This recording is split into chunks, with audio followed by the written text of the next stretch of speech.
Hello, welcome back to the channel, and today I'll be doing a quick Blender tutorial. So the basic controls for Blender is there are a bunch of modes, and we're only going to be covering two: object and edit mode. Object mode is the basic mode, and you hold down middle mouse button to move your camera around. If you want to change the position of where you're looking at, you have to let go of middle mouse button, press shift, and then hold middle mouse button. Now, to move the part, you must select it and press G. To rotate it, press R, and to resize it, press S. And you can right click any of these actions to cancel it. Now, when you're rotating it or sizing it or moving it, you can press X, Y, or Z to change the axes. And in any of these modes, where you're in axes modes or just global mode, you can type in a number in your keyboard to change the scale. So if I double the size here and then go into the X-axis mode and double the size along the X-axis, I will have doubled the size of the Y and Z components of the size of this block, and then quadrupled the size of the X component of this block, because I deselected it and then I scaled it by double again after doubling it.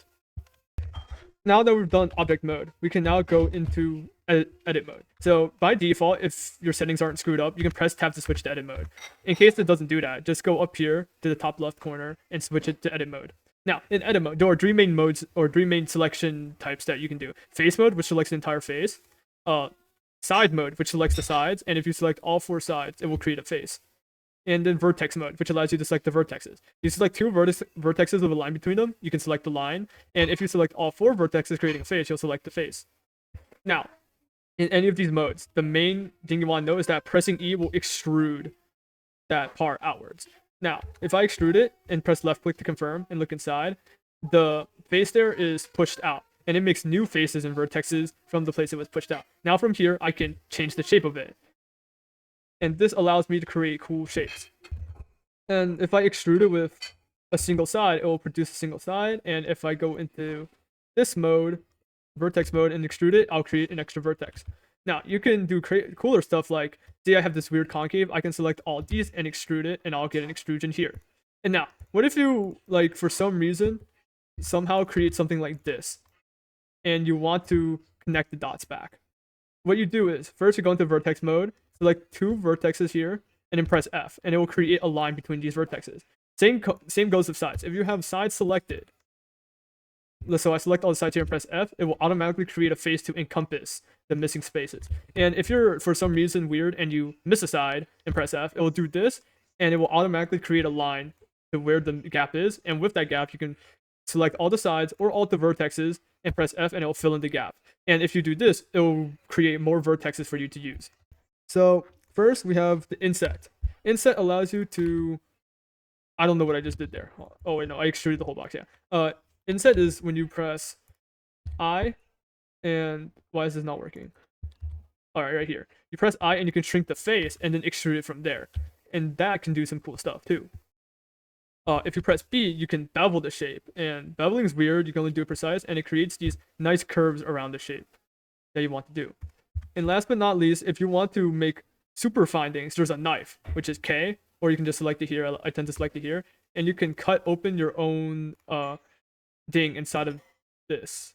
Work with me, damn. If I do this and press enter, it will open a face for me to utilize. How do I exit knife mode? Okay, escape. Okay.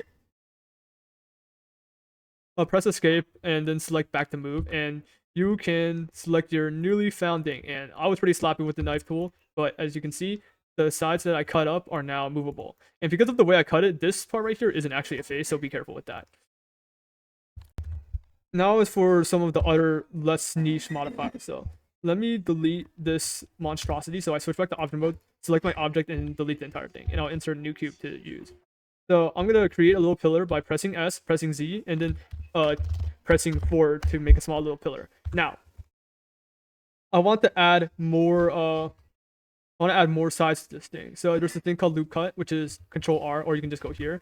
And this allows you to create cuts, which is a tool that allows you to create more vertexes for you to utilize.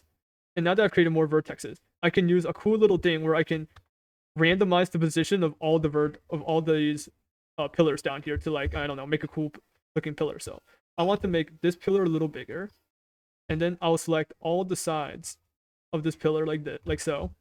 So it will only affect the things that I'm selecting. Now, if I click go to mesh, go to transform, and go to randomize, it will randomize the positions of the faces that I selected. And when you do this, you can also change the settings of how much it randomizes in this little drop down menu that appears down here. So if I increase the amount or just mess with the settings and then change the seed, I can change the way that this pillar works or transforms.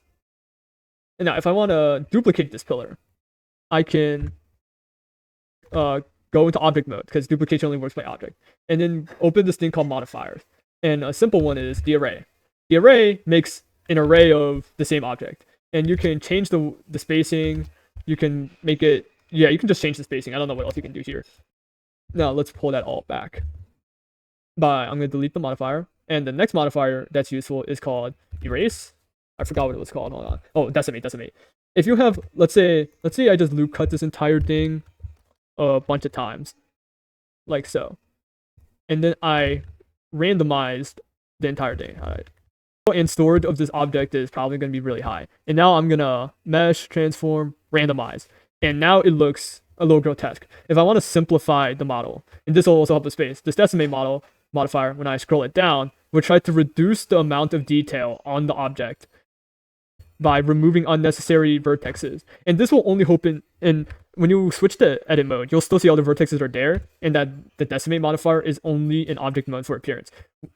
Just a note, when you export this to Roblox, the only thing that the model that will be transported is obviously the one with the modifier on it. All right, that's like all the basics you need to know, all the basic useful stuff that you need to know about this. Now, last but not least, there is one final thing. Now, sometimes when you export a model, one of the sides of your model might be missing, and that's due to backface culling.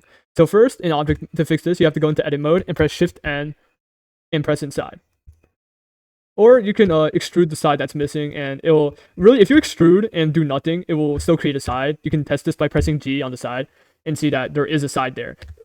Versus if I make an empty plane and move it to the side, and then I go into edit mode and move it around, I can only move a single side because only one side exists. So you can fix backface culling by either making two sides in the same exact place facing in opposite directions, or there's another method where you press Shift N, but I'm not sure how that works. I think just double extruding will probably work for now, but it might be annoying to work with if you double extrude. So I suggest you only do it at the very end. And to be able to see backface culling, which isn't on by default, you have to press this drop down and press this button right here.